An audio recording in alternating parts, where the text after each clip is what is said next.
কার লাগিয়া এত মায়া এত চোখের পানি রে মন, কার লাগিয়া এত মায়া এত চোখের পানি।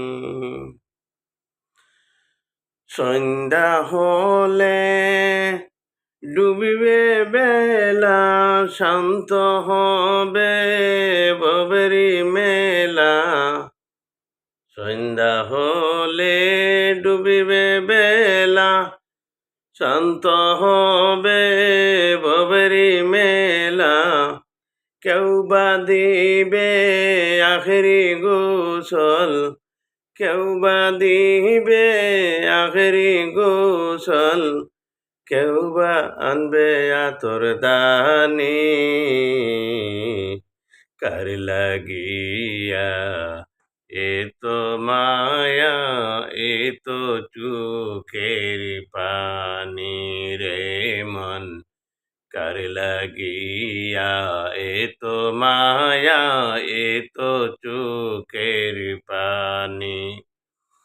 রঙিন এই পৃথিবী ছাড়িতে হইবে, রাধের এই দেহ মাটিতে খাইবে।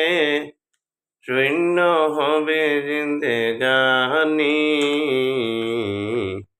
কার লাগিয়া এত মায়া এত চোখের পানি রে মন, কার লাগিয়া এত মায়া এত চোখের পানি।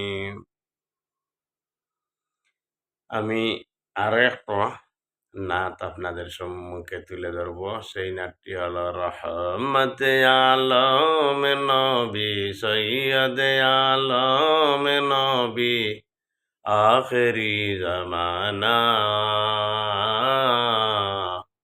পাপিকে তোরাই তো বেজে দিলেন রব্বানা, পাপিকে তোরাই তো বেজে দিলেন রব্বানা। নবী নূরের ওই পুতুল অতি স্বাদের নাম রাখিলেন মুহাম্মদ রাসূল সাল্লাল্লাহু আলাইহি ওয়াসাল্লাম। নবী নূরের ওই পুতুল অতি স্বাদের নাম রাখিলেন মুহাম্মদ রাসূল। আলহামদুলিল্লাহ, মাশাআল্লাহ। এই নাটটি গেয়ে আমার মনের মধ্যে একটা শান্তি লাগলো। হুজুর মোহাম্মদ মুস্তফা পাক মুস্তফা সাল্লাল্লাহু আলাইহি সাল্লামর নাত শান যে জায়গার মধ্যে জায়গায় আমার শুনতে কিন্তু অনেক ভালো লাগে। শুধু আমার না, আপনাদেরও সবার ভাল লাগে। আর ভাল লাগার কথা, তিনি আমাদের নবী হজরত মোহাম্মদ মুস্তফা আহমদ মুস্তফা সরকারে আলম দুজাহান বাদশাহ সাল্লাল্লাহু আলাইহি সাল্লাম, মায়ার নবী, প্রাণের নবী, আশিকে রসুল। আশা করি আপনাদের সবারই ভালো লাগছে। আর যদি এই ভিডিওটি ভালো লাগে তাহলে শেয়ার করে অন্যকে দেখার সুযোগ করে দেন। আসসালামু আলাইকুম।